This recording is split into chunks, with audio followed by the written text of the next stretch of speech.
भारत में अब तक हुए प्रमुख 15 चुनावों का इतिहास जानने के लिए बने रहे हमारे साथ अंत तक, जिसमें से ये पहला चुनाव का वीडियो है। हम एक एक करके सभी 15 वीडियो लाएंगे।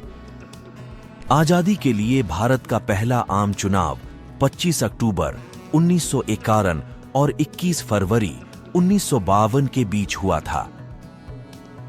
यह एक बहुत बड़ा आयोजन था जिसमें दुनिया की लगभग 17% आबादी मतदान करने वाली थी। यह उस समय का सबसे बड़ा चुनाव था। चुनाव में लगभग 1874 उम्मीदवारों और 53 राजनीतिक दलों ने भाग लिया, जिनमें से 14 राष्ट्रीय दल थे। इनमें भारतीय राष्ट्रीय कांग्रेस, भारतीय कम्युनिस्ट पार्टी, सोशलिस्ट पार्टी, किसान मजदूर प्रजा पार्टी और अखिल भारतीय हिंदू महासभा समेत कई पार्टियां शामिल थीं। इन पार्टियों ने 489 सीटों पर चुनाव लड़ा।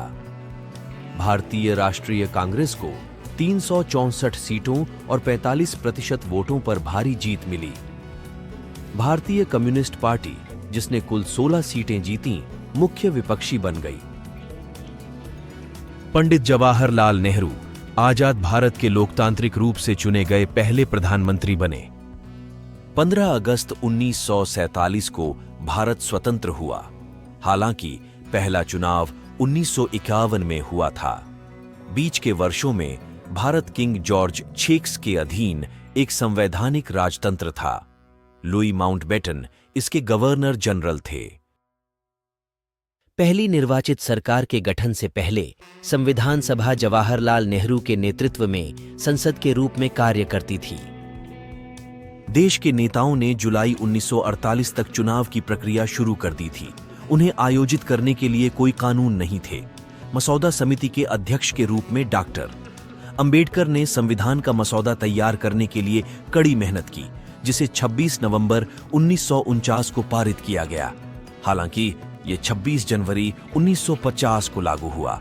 उस दिन भारत को मिला। चुनाव कराने के लिए नियम और कानून बनाए गए और देश अंततः भारत गणराज्य बन गया। हालांकि यह एक असाधारण सफर की महज शुरुआत थी। संविधान लागू होने के बाद चुनाव आयोग का गठन किया गया। चुनाव कराने के बेहद मुश्किल काम की जिम्मेदारी भारतीय नौकरशाह सुकुमार सेन को दी गई। वे भारत के पहले मुख्य चुनाव आयुक्त बने। जवाहरलाल नेहरू चाहते थे कि चुनाव 1951 के बसंत में हो।